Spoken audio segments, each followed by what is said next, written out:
فأنا ناصح لإخواني بالصدع بالحق تبيض وجوههم. السكوت في مسألة الحزبية يضرها، فاصدع بما تؤمر وأعرض عن المشركين. سلامي على دماج ورجالها والشيخ يحيى ودار العلم يا سعد بانيها. بسم الله الرحمن الرحيم. إن الحمد لله نحمده ونستعينه ونستغفره ونعوذ بالله من شرور أنفسنا وسيئات أعمالنا. من يهده الله فلا مضل له ومن يضلل فلا هادي له. أشهد أن لا إله إلا الله وحده لا شريك له وأشهد أن محمدا عبده ورسوله صلى الله عليه وعلى آله وأصحابه ومن تبعه بإحسان إلى يوم الدين. أما بعد.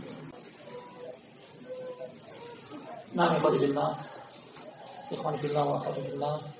Kita melanjutkan dari bab yang ke-17 pada kitab tauhid. Alladhi huwa haqqullahi 'ala nabiy sallallahu alaihi wasallam milik Al-Imam Abu Jadid Muhammad ibn Abdul Wahhab rahimahullah ta'ala. Pada pertemuan malam sebelumnya kita ambil bab yang ke-17, pembukaan dari bab ini yang kita baca landasan hukumnya di depan satu ayat sebagai judul bab, yang kemudian beliau membawakan tafsir berupa hadis pada landasan hukum yang kedua. Jika berisikan satu ayat, kita ambil 3 masalah pertama. Kemudian telah kita jelaskan tentang keterkaitan antara judul bab ini dengan judul bab yang sebelumnya atau dengan kitab tauhid secara umum. Bahasanya kemanfaatan, menolak mudarat adalah hak mutlak milik Allah Subhanahu wa taala, hendaknya minta kepadanya.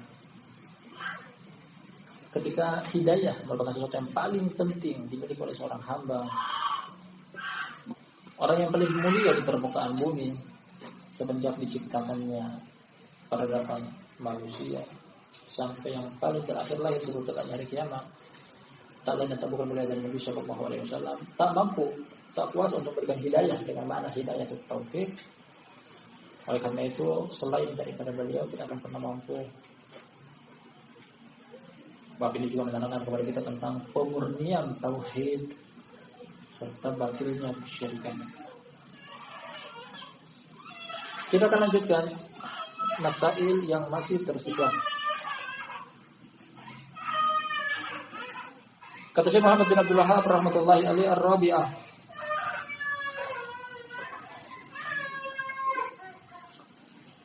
Masail yang keempat, anna Aba Jahal wa man ma'ahu ya'rifuna muradan Nabi sallallahu alaihi wasallam. Idza qala lirrajul qul la ilaha illallah faqabbaha Allahu man Abu Jahl a'lamu minhu bi aslil Islam. Yang keempat, kata penulis, bahwa Abu Jahal serta orang yang bersamanya disebutkan dalam kisah hadis Abdullah bin Abi Umayyah. Kedua-duanya adalah kaliber orang musyrik dari Quraisy ketika itu, pentolannya kufar Quraisy. Abu Jahal dan orang yang bersamanya mengetahui maksud dari Nabi Shallallahu Alaihi Wasallam ketika beliau berkata kepada paman beliau, wahai pamanku, ucapkanlah la ilaha illallah. Beliau sampai pada titik ini ingin menjelaskan kepada kita bahwasanya Abu Jahal paham dengan la ilaha illallah, tahu artinya, tahu konsekuensinya, tahu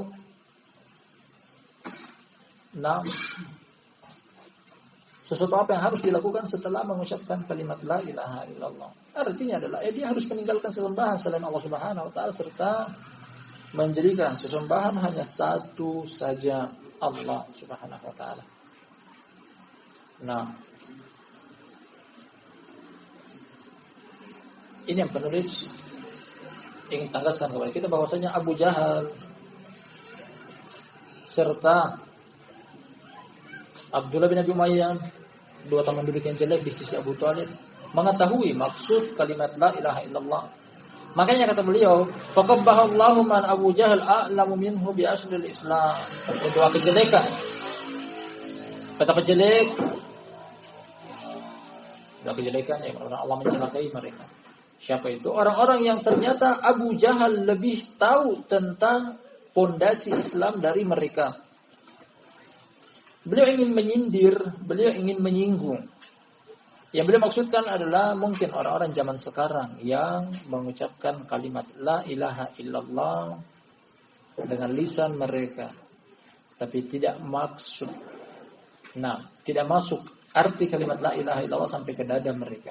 Hanya mengucapkan di lisan, tapi tidak dipahami apa mau dari kalimat la ilaha illallah.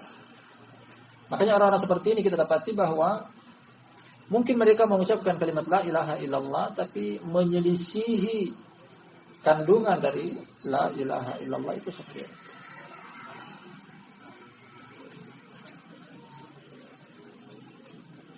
Tak sedikit kita jumpai mereka telah mengucapkan kalimat la ilaha illallah, bahkan mungkin lebih banyak dari pelaku tauhid yang murni. Dengan zikir rutinitas puluhan bahkan ratusan kali diucapkan, ternyata masih mendatangi kuburan wali fulan meminta berkah, masih menjadikan sesuatu sebagai pelindung dia dalam mara bahaya berupa ajimat atau raja-raja, masih menggantungkan hatinya, harapannya kepada selain Allah Subhanahu wa taala, masih merasa takut akan tertimpa bencana dari selain Allah Subhanahu wa taala.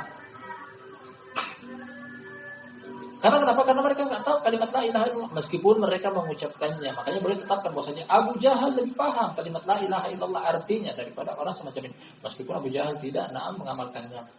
Karena alasan itu dia tidak mau mengamalkannya. Karena alasan itu dia tidak mau mengucapkannya.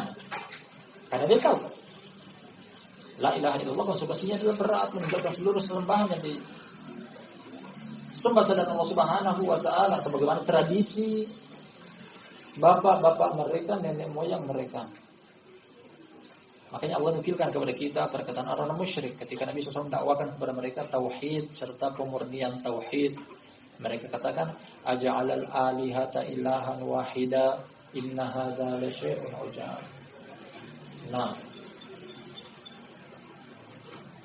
apakah mereka mau menjadikan sesembahan hanya satu saja? Ya, maksudnya apakah dia yang Muhammad SAW ingin menjadikan sesembahan satu saja? Ini adalah sesembahan yang aneh, perkara yang aneh, karena mereka tidak dapat sebelumnya namun di zaman nenek moyang mereka. Pada poin ini beliau mendoakan kejadian kepada mungkin orang-orang yang ucapkan kalimat la ilaha illallah namun tidak memaknai, tidak mengetahui maknanya. Karena mengetahui tentang makna dan kandungan dari kalimat la ilaha illallah adalah termasuk berlakunya kalimat la ilaha illallah itu sendiri. Mengetahui maknanya. Allah Subhanahu wa taala mensyaratkan la ilaha illallah itu untuk diketahui maknanya dalam Al-Qur'an surat Muhammad. Fa'lam annahu la ilaha illallah wastaghfir li dzambik. Ketahuilah, ilmuilah, pahamilah annahu la ilaha illallah, bahwasanya tidak ada sembahan yang berhak disembah kecuali Allah. La ilaha illallah butuh diilmui, la ilaha illallah butuh dipahami. Kalau tidak paham tidak berguna meskipun mengucapkannya ribuan kali dalam sehari. Al-khamisah yang kelima,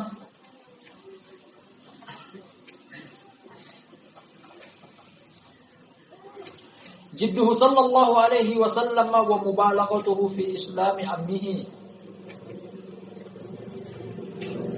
Ambisi beliau sallallahu alaihi wasallam serta bersungguh-sungguhnya beliau untuk mengislamkan paman beliau. Pertama karena ada unsur kedekatan paman. Selain itu juga adalah paman beliau Abu Thalib sebagai pengganti dari ayah beliau yang sudah lama meninggal. Maka Nabi SAW masih dalam kandungan ibunda beliau. Ayahanda sudah meninggal. Jadi beliau tidak bertemu sama sekali dengan bapak. Waalaikumsalam. Oleh karena itu sosok Abu Thalib adalah sosok pengganti orang tua beliau, bapak. Setelah sebelumnya di asuhan sang kakek Abdul Muttalib berpindah mulai dari ibu ke kakek, kemudian terakhir ke paman beliau. Artinya kedekatan Nabi SAW dengan Abu Thalib tak bedanya kedekatan antara seorang anak dengan bapaknya. Kalau sudah memiliki orang tua, bapak terkhususnya ketika itu. Selain itu, ditengok dari Abu Thalib memiliki jasa yang besar baik kepada pribadi beliau ataupun kepada agama Islam secara garis besar. Selalu ketika mendapat rongrongan dari musuh-musuh Nabi SAW, orang musyrik kufar Quraisy di kota Makkah awal-awal dakwah, Abu Thalib yang selalu membela. Nah, makanya ketika sebagian sahabat yang tidak memiliki apa-apa di kota Makkah, tidak memiliki pelindung, tidak memiliki pembela, mereka tertindas, mereka teraniaya, terzalimi, seperti Bilal bin Rabah. Nah, keluarga Yasir, istri dan anaknya Ammar, kemudian Suhaib bin Sinan, Abdullah bin Mas'ud, dan semisal mereka dari kalangan orang-orang rendahan. Dikarenakan mereka tidak memiliki pembela penolong, makanya mereka tertindas. Adapun Nabi SAW dilindungi oleh paman beliau, dibela mati-matian.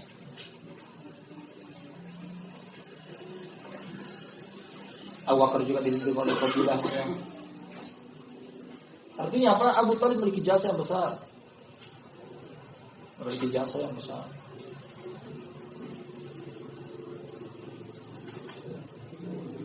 Datang kisah meskipun dhaif, yang disebutkan oleh para sejarawan dalam buku sejarah Nabi SAW. Ketika Abu Thalib sudah didesak oleh seluruh kabilah dari Quraisy, yang kecil dan besarnya, yang dekat dan jauhnya, mereka tekankan bahwasanya putuskan perkara kami dengan Muhammad, apa yang dia inginkan. Nah, kalau yang dia inginkan adalah harta kekayaan kami seluruhnya, penduduk kota Makkah, kabilah Quraisy akan mengumpulkan harta kami, jadikan dia sebagai orang yang paling terkaya di Jazirah Arab. Kalau yang dia inginkan adalah ambisi wanita, kami akan kumpulkan wanita-wanita Quraisyiyah yang tercantik, silahkan dia pilih yang mana. Yang penting diam dari sesembahan, kan? Jangan mencela, jangan menghina, biarkan kami menyembah. Nah, kemudian hal ini Abu Thalib sodorkan kepada Nabi SAW bahwasanya ini permintaan dari orang Quraisy, para pembesar mereka. Nabi SAW memberikan jawaban bahwasanya seandainya mereka mampu untuk memberikan aku matahari dan bulan, bawa matahari dan bulan di tanganku, aku tidak akan pernah meninggalkan agamaku ini. Tetap aku akan mendakwakan apa yang Allah Subhanahu wa taala bebankan kepada aku. Artinya sampai segitu besar pembelaannya. Terus betul mengatakan bahwasanya kalau begitu jalan terus dengan apa yang kau hendaki, nah aku akan berada di belakang engkau. Dari situlah makanya Nabi SAW sangat berambisi untuk bisa semacam membalas budi dari Abu Thalib sang paman sebagai pengganti dari orang tua kandung beliau agar dia masuk Islam. Karena cuma itu yang bisa mungkin setimpal, sebanding dengan jasa-jasa dia yang pernah membantu pribadi beliau serta agama yang beliau bawa. Beliau sangat berambisi. Bahkan perhatikan dua tahapan hal tersebut. Pertama, beliau dakwakan, ya amkul la ilaha illallah kalimatan uhajju laka biha indallah. Wahai paman, ucapkanlah kalimat la ilaha illallah, suatu kalimat yang aku bisa membela engkau di hadapan Allah pada hari kiamat. Cuma ini yang beliau minta. Tidak dituruti. Ternyata ada hal yang lain. Setelah meninggal dunia, setelah akhir hayatnya, beliau mengatakan bahwasanya la astaghfirullah laka ma lam unha. Setelah engkau meninggal, aku akan minta ampun kepada Allah untuk engkau. Sebab aku tidak akan dilarang akan hal tersebut, tidak ada larangan. sebelum turunnya ayat yang dari surat At-Taubah. Nah, diberi sangat berambisi, hirs. Bukan karena kecintaan, kita katakan bukan karena kecintaan syariat, namun ini adalah kecintaan tabiat sebagai untuk membalas jasa. Namun lillahil amru min qablu wa min ba'd. Seluruh urusan dan perkara hanya di tangan Allah Subhanahu wa taala, memberikan daya di tangan Allah, memberikan kemanfaatan di tangan Allah. Nah, bahkan setelah turunnya ayat ini muncul kesedihan di dalam diri Nabi Shallallahu Alaihi Wasallam. Sedih. Aku orang yang mulia di sisi Allah Subhanahu Wa Taala, bahkan tidak bisa memberikan hidayah kepada orang yang sangat aku cintai. Nah, akhirnya Allah SWT tegur Nabi kita Muhammad Shallallahu Alaihi Wasallam. Fala tadhhab nafsuka alaihim hasarat, innallaha alimun bima yasnaun. Kata Allah Subhanahu Wa Taala, janganlah hati engkau itu kasihan dan iba. Allah lebih tahu apa yang mereka perbuat. Membuktikan kepada kita barakallahu fikum bahwa kemanfaatan murni hanya milik Allah Subhanahu Wa Taala. Berapa tahapan Nabi Shallallahu Alaihi Wasallam iba, kasihan. Nah, merasa peduli dengan paman beliau yang meninggal dalam keadaan kesyirikan. Beliau berdakwah, tidak diterima. Beliau mendoakan untuk istighfar, Allah tegur. Beliau tidak minta istighfar lagi. Beliau hanya sedih, bersedih hati saja. Bersedih. Kenapa? Nah, pamanku yang sangat baik kepadaku tidak diberikan hidayah Allah. Akhirnya Allah pun tegur dia. Allah tegur Nabi kita Muhammad sallallahu alaihi wasallam, "Fala tadhhab nafsuka alaihim hasarat." Jangan bersedih hati. Allah lebih tahu tentang apa yang mereka perbuat.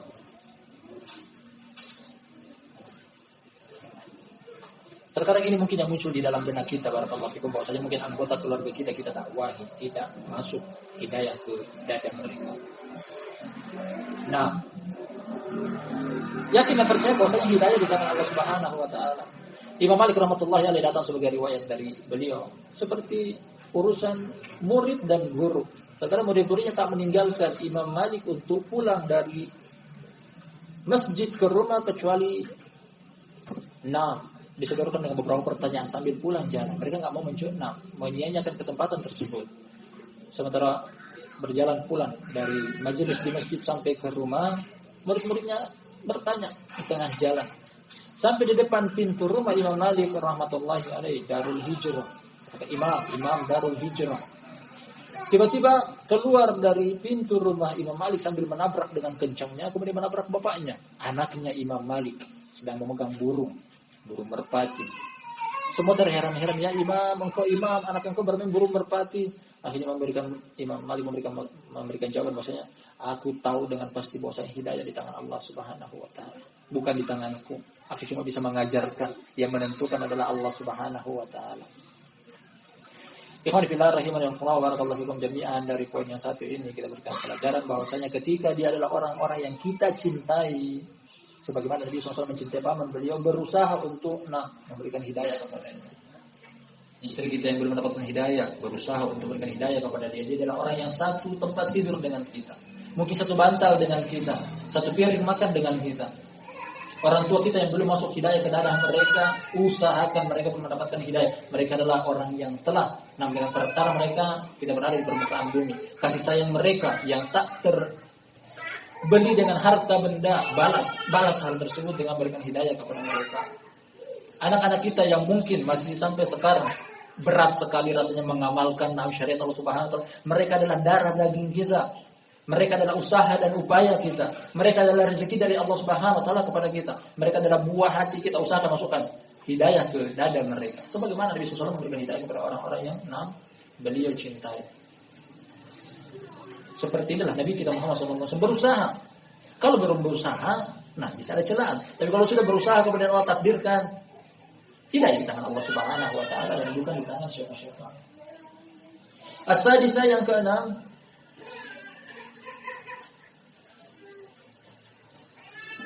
masalah yang keenam, ar-raddu ala man za'ama islama Abdul Muttalib wa aslafihi. Dikisah menyebutkan tentang Abu Thalib. Namun permasalahan boleh bawakan tentang Abdul Muttalib. Kenapa? Secara keseluruhan. Walaupun yang kenal beliau singgung bahwa bantahan bagi orang-orang menyangka tentang keislamannya Abdul Muttalib dan para pendahulunya, orang-orang yang bersama dengan dia. Abdul Muthalib meninggal dalam keadaan kekufuran. Abu Thalib paman Nabi SAW juga meninggal dalam keadaan kekufuran. Nah, bahkan orang tua beliau, ayah kandung beliau, kemudian ibu beliau, Abdullah dan Fatimah. Maksud kami Abdullah dan Aminah. Kedua orang tua beliau adalah meninggal dalam keadaan kesyirikan. Ini adalah dalil padanya dan kita yakin akan hal tersebut. Yang menyelisihi ini dia salah. Siapapun dia. Kita dengar sebagian habaib karena fanatismenya mereka mengatakan bahwasanya karena adalah anggota keluarga Nabi SAW mengatakan bahwa Abu Thalib meninggal dalam keadaan Islam, Abdul Muthalib juga Muslim dan semisalnya. Ada yang mengatakan bahwasanya Abu Thalib meninggal dalam keadaan kekufuran. Nabi SAW ini meminta ampunan kepada dia, tapi tidak diizinkan, bahkan teguran keras dari Allah Subhanahu wa Ta'ala. Ini yang tepat. Sebagian orang lagi karena memilih jalan tengah mengatakan bahwasanya, atau tidak menentukan bahwasanya Abu Thalib Islam atau musyrik, cari jalan aman. Yang betul, yang tepat adalah nama-nama yang disebutkan tadi bahwasanya mereka meninggal dalam keadaan kesyirikan. Hadisnya riwayat Imam Bukhari dari Musayyab, sahabat namanya Musayyab. Riwayat Imam Bukhari, Abu Thalib meninggal dalam keadaan kesyirikan. As-sabi'ah yang ketujuh, qauluhu sallallahu alaihi wasallam astaghfara lahu falam yughfar lahu bal nuhiya an dzalik. Bisa jadi ini poin inti dari 12 masail yang beliau bawa. Apa bunyi dari masail yang ketujuh? Perihal bahwasanya Nabi sallallahu alaihi wasallam meminta ampunan kepada Allah untuk paman beliau Abu Thalib. Abu Thalib tidak diampuni oleh Allah Subhanahu wa Ta'ala. Bahkan beliau dilarang akan hal tersebut. Beliau dilarang. Artinya apa? Teguran dari Allah Subhanahu wa Ta'ala. Pembuktian kepada kita barakallahu fikum bahwasanya sebagai umat Islam jangan pernah diam dari kesalahan. Berulang-ulang kita dapati dalil akan hal tersebut bahwasanya kesalahan jangan didiamkan. Kecil dan besarnya. Kalau setiap kesalahan mau didiamkan, kapan orang mau tahu al-haq? Makanya Imam Ahmad rahmatullahi alaihi ketika ditegur oleh sebagian orang, wahai fulan, kenapa engkau selalu mengatakan bahwasanya si fulan lemah, si fulan dhaif dalam periwayatan? Selalu engkau mencela orang-orang. Si fulan jangan diambil hadisnya, si fulan dhaif, si fulan lemah, si fulan hafalannya lemah dan semisalnya. Imam Ahmad memberikan jawaban dengan jawaban yang insaf dan adil bahwa kalau aku diam akan kesalahan, engkau pun diam akan kesalahan, kapan kaum muslimin mau mengetahui antara kebenaran dan kesalahan? Kalau didiamkan terus. Tak pernah Allah Subhanahu wa Ta'ala mendiamkan tentang kesalahan Nabi sallallahu alaihi wasallam. Kalau itu adalah ajaran dari Allah kepada Nabi kita Muhammad sallallahu alaihi wasallam, ini pun ajaran bagi kita semuanya. Nah, karena dengan inilah kuat agama Islam. Setiap orang melakukan salah kita diam, tidak akan masuk kita dalam lingkaran perkataan Allah Subhanahu wa Ta'ala, kuntum khaira ummatin ukhrijat linnas ta'muruna bil ma'rufi wa tanhauna 'anil munkari wa tu'minuna billah. Kalian adalah sebaik-baik umat yang keluar kepada manusia. Karena dipuji oleh Allah Subhanahu wa Ta'ala sebaik-baik umat. Ta'muruna bil ma'rufi wa tanhauna 'anil munkar, karena kalian memerintahkan kepada kebaikan serta mencegah daripada kemungkaran.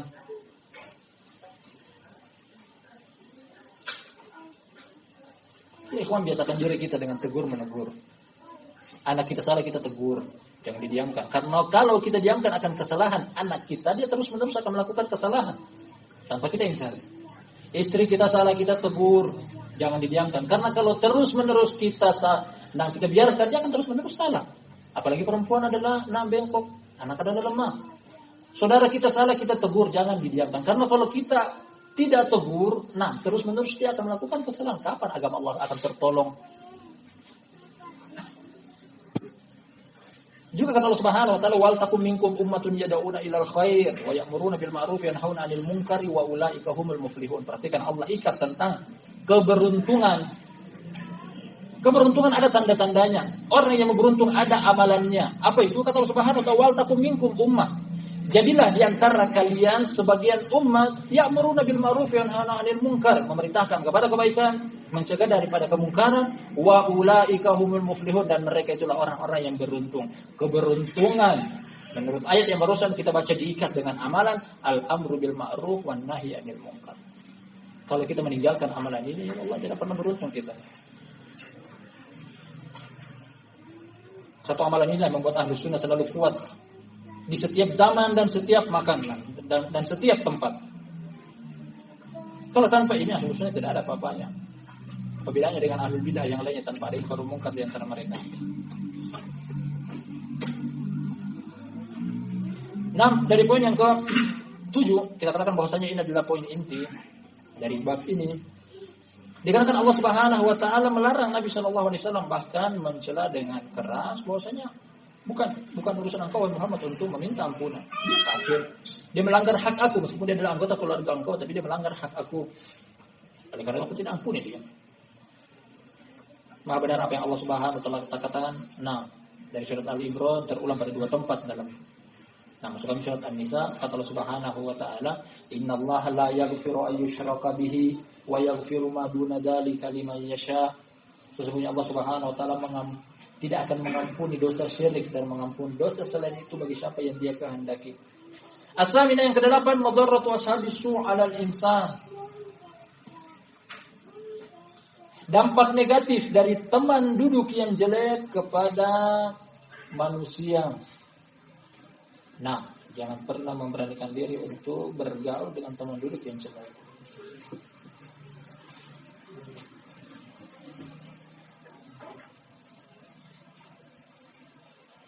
Karena teman duduk menurut dalil sangat berpengaruh bagi kita. Al-mar'u 'ala dini khalilihi falyanzur ahadukum may khalid. Seseorang itu dinilai dari teman duduknya, maka nilailah seseorang dari teman bermainnya dia. Kalau dia bermain dengan orang baik, insya Allah jadi orang baik.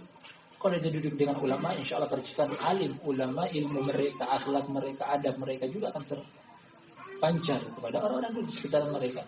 Namun ketika duduk dengan orang-orang yang tidak beradab, juga menjadi orang yang beradab. Duduk dengan orang yang tidak bermoral juga akan menjadi orang-orang yang tidak bermoral. Diambil dari mana? Kisah tentang 2 orang, Abdullah bin Abi Umayyah kepada Abu Jahal yang hadir di sakratul mautnya Abu Thalib. Ada Nabi Shallallahu Alaihi Wasallam. Ini seakan-akan perang antara 2 teman, satu baik satu buruk. Ternyata Allah Subhanahu Wa Taala mentakdirkan keburukan bagi Abu Thalib lebih berpengaruh teman duduk yang jelek. Nah, kalau Nabi Shallallahu Alaihi Wasallam saja di hadapan 2 orang ini, mereka masih bisa mendominasi keadaan di sini, menunjukkan bahwasanya di tangan Allah Subhanahu Wa Taala segala perkara. Dari sini jangan duduk dengan orang-orang yang masih suka melakukan praktek kesyirikan. Jauhkan diri kita dari orang-orang yang masih mau mengamalkan amalan kebid'ahan. Jauhkan diri kita dari orang-orang di sekitar kita yang mungkin masih mau mengamalkan amalan kemaksiatan. Makanya Ibnu Jauzi rahimahullah yang mengatakan bahwasanya as-salamatu minal awam magnam. Selamat menjauhkan diri kita dari orang awam adalah ghanimah. Kita tahu bahwasanya orang awam dengan kejelekan mereka, keburukan mereka, muslimun di dada mereka memikul agama Islam, hanya saja akhlak mereka yang jauh dari bimbingan ilmu membuat kita enggan untuk duduk dengan mereka. Jangan sampai akhlak mereka yang buruk karena jauh dari tuntunan ilmu kita pun ikut-ikutan dengan mereka.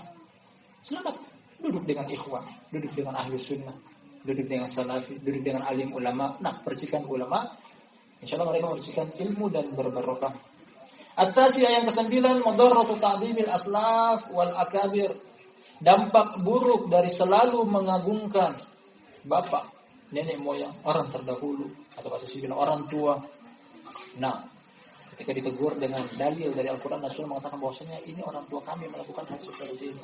Ini tradisi, ini adat istiadat yang sudah kita warisi secara turun-temurun.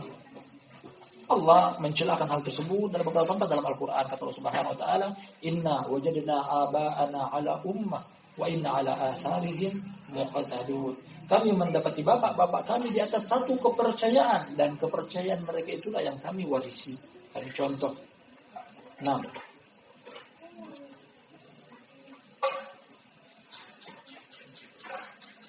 selalu jadikan patokan benar dan salahnya adalah Alkitab dan As-Sunnah. Perkataan Allah Subhanahu wa taala dan perkataan Nabi sallallahu alaihi wasallam. Ketika 2 hal tersebut dijadikan sebagai tolak ukur, Nabi sallallahu alaihi wasallam menjamin untuk selamat di kehidupan dunia dan di akhirat. Dalam hadis Jabir bin Abdullah radhiyallahu anhu riwayat Imam Malik dalam Muwatta, kata Nabi sallallahu alaihi wasallam, "Taraktu fikum amrayni ma in tamassaktum bihima lan tadillu ba'di. Kitabullah wa sunnati." Aku tinggalkan kepada kalian dua perkara yang kalian apabila berpegang teguh dengan dua perkara tersebut, kalian tidak akan sesat selama-lamanya. Jaminan dari Nabi SAW untuk tidak sesat. Kitabullah dan sunnah. Sunnahku, kata Nabi SAW. Adapun selain daripada itu perkataan orang tua, perkataan orang banyak, mayoritas kebanyakan orang yang mengatakan, nah, tidak ada jaminan tentang benar dan salahnya. Ada perkataan Allah dan Rasulnya sudah mendapatkan jaminan bahwasanya tidak ada sesat. Al-Ashirah yang ke-10, istidlalul jahiliyah bidzalik.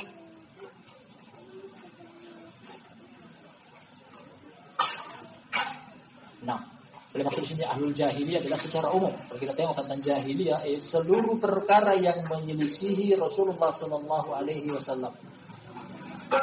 Seluruh perkara yang menyelisihi Rasulullah SAW dikatakan jahiliyah.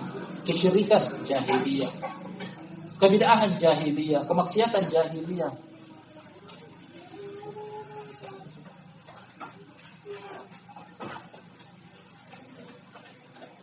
Segala perkara yang menyelisihi perkara Nabi SAW namanya jahiliyah. Dan jahiliyah dari manapun itu, ketika disodorkan dalil Al-Quran dan As-Sunnah selalu mengatakan bahwasanya para pendahulu kami tidak melakukan hal tersebut.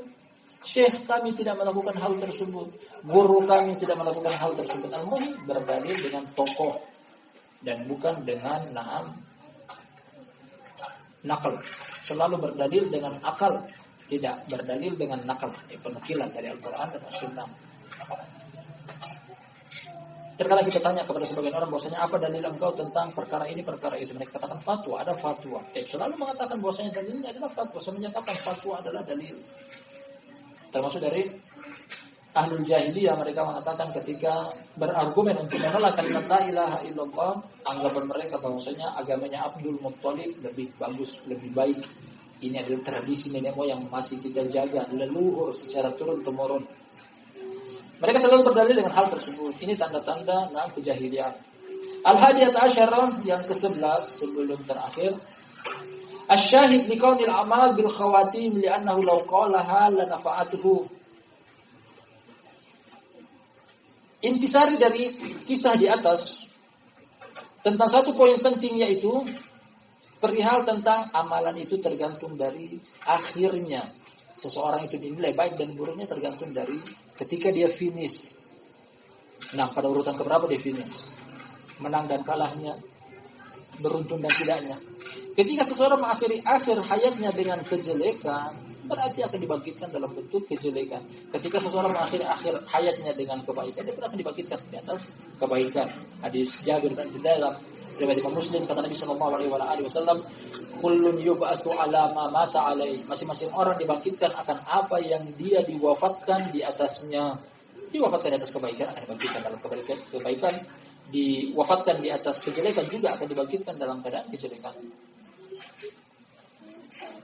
Makanya beliau tutup di sini bahwasanya seandainya Abu Thalib mengucapkan kata tersebut la ilaha illallah, akan bermanfaat bagi dia. Ada kisah yang serupa dengan kisah ini, datang dari seorang pemuda Yahudiyah. Di periode Madaniyah, ada seorang pemuda Yahudi, dahulunya dia selalu melayani kebutuhan Nabi sallallahu alaihi wasallam. Nah, pada beberapa hari dia tidak datang kepada Nabi sallallahu alaihi wasallam. Kemudian beliau bertanya, di mana si fulan Yahudi, seorang pemuda? Diberitahukan kepada beliau, dia sakit. Ya Rasulullah, dia sakit. Akhirnya Nabi sallallahu alaihi wasallam datang menjenguk. Ini yang kita singgung bahwasanya bolehnya menjenguk orang sakit dari kalangan non-muslim, kafir, Yahudi, Nasrani ataupun musyrik, dengan tujuan untuk berdakwah, sebagaimana akan kita baca kisahnya. Termasuk juga dari kisah Abu Thalib, Nabi SAW datang untuk berdakwah, bukan cuma sekedar untuk mengunjungi paman beliau karena memiliki kekerabatan keluarga, bahkan dengan tujuan berdakwah. Ketika sampai ke rumah pemuda Yahudi tersebut, beliau mendapati sedang sakit. Akhirnya Nabi SAW menyampaikan kata-kata yang mungkin bisa bermanfaat kepada pemuda Yahudi tersebut. Dihadiri dan disaksikan oleh bapak kandung dari pemuda Yahudi tersebut. Beliau mengatakan, "Ya gulam, qul la ilaha illallah." Wahai ananda, ucapkanlah kalimat la ilaha illallah. Anaknya dalam keadaan sakit. Anak Yahudi tadi, pemuda Yahudi tadi dalam keadaan sakit, dia menengok kepada bapaknya. Seakan-akan meminta musyawarah, bagaimana? Aku taati Muhammad SAW atau bagaimana? Kemudian bapaknya mengeluarkan perkataan, ati Abul Qasim, taatlah kepada Abul Qasim. Berarti kan orang Yahudi. Dengan tidak sopannya dia memanggil Nabi SAW dengan kunyah. Hal ini terlarang di dalam Al-Quran. Kata Allah Subhanahu Wa Taala, la taj'alu du'a ar-rasuli bainakum ka du'a'i ba'dikum ba'dha. Janganlah kalian menyeru Nabi SAW, soalnya kalian menyeru sesama kalian di antara kalian. Allah Subhanahu Wa Taala pada beberapa tempat dalam Al-Quran menyeru Nabi SAW dengan lafaz seperti ini, ya ayuhan nabi, ya ayuhar rasul. Orang Yahudi yang tidak sopannya mengatakan wahai Abul Qasim. Atau ati Abul Qasim, taatlah kepada Abul Qasim. Akhirnya pemuda tersebut mengucapkan apa yang dituturkan oleh Nabi SAW, la ilaha illallah. Akhir dari kata la ilaha illallah, kemudian dia mengakhiri hidup dia. Artinya meninggal dalam keadaan mengucapkan kalimat la ilaha illallah. Nabi SAW keluar dari pintu rumah sambil mengucapkan alhamdulillahilladzi anqadhahu minan nar. Segala puji bagi Allah yang telah mengangkat pemuda ini dari api neraka.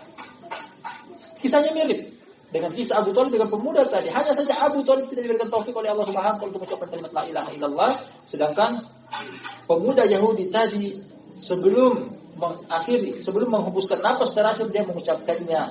Disaksikan oleh Nabi sallallahu alaihi wasallam bahwasanya dia adalah penduduk surga. Seandainya Abu Thalib mengucapkannya pun akan sama seperti pemuda Yahudi tadi. Makanya beliau berikan poin ini dengan judul Al-A'mal bil Khawatim. Amalan itu tergantung dari akhirnya. Dari sini pelajaran bagi kita, satu poin penting bagi kita barakallahu fikum, bahwa kita enggak pernah tahu kapan ajal menjemput kita. Karena kita enggak pernah tahu, tidak ada alarm untuk menandakan bahwa kita akan meninggal pada jam ini, detik ini, menit ini. Makanya untuk menjaga kita meninggal di atas husnul khotimah, selalu beramal amalan kebaikan. Jangan sekali-kali mengamalkan amalan keburukan. Nasihat bagi kami pribadi, kemudian ikhwan mendengar semuanya bahwasanya jangan coba-coba. Jangan pernah sengaja untuk mengamalkan amalan keburukan. Karena kalau saja kita mengamalkan amalan keburukan, kemudian Allah wafatkan kita pada waktu tersebut, bagaimanalah nasib kita nanti di alam akhirat. Allah Subhanahu wa taala menganjurkan kepada kita semuanya, ya ayyuhalladzina amanu, wahai sekalian orang-orang yang beriman, ittaqullaha haqqa tuqatih, bertakwalah kepada Allah dengan sebaik-baik ketakwaan, wala tamutunna, dan janganlah sekali-kali kalian mengakhiri hayat kalian illa wa antum muslimun, kecuali dalam keadaan kalian beragama Islam. Dalam keadaan kalian beramal. Jangan pernah meninggalkan amalan kebaikan. Selalu menekuni, selalu rutin dalam mengamalkan amalan kebaikan. Mudah-mudahan Allah wafatkan kita dalam keadaan amalan-amalan tersebut. Al-a'mal bil khawatim. Bahkan ini pun angan-angan dari Nabi Yusuf alaihissalam untuk diwafatkan oleh Allah Subhanahu wa taala dalam keadaan selalu beramal. Kita lebih pantas untuk berdoa dengan doa tersebut. Kata Nabi Yusuf alaihissalam, tawaffani musliman wa alhiqni bis shalihin. Wafatkanlah aku dalam keadaan berislam. Islam ditafsirkan oleh Nabi sallallahu alaihi wasallam dalam hadis Jibril dengan amalan zahir. Wafatkanlah aku dalam keadaan mengamalkan amalan zahir. Termasuk mungkin kita memiliki rutinitas keseharian dalam urusan dunia kita, namun jangan lupa bahwasanya perkara apapun hendaknya niatkan lillahi ta'ala. Kita keluar mengais rezeki, niatkan bahwasanya ini untuk memenuhi kebutuhan kita dan anggota keluarga kita.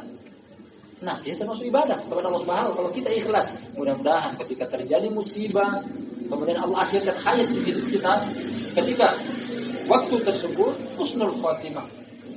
Karena dengan tujuan untuk memenuhi kewajiban kita sebagai kepala keluarga.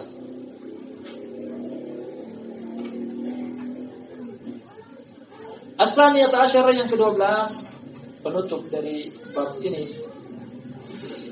At-ta'ammul fi kibari hadhihi syubhati fi qulubi ad-dallin, li'anna fil qissati annahum lam yujadiluhu illa biha ma'a mubalaghatihi sallallahu alaihi wasallam taqrirahu.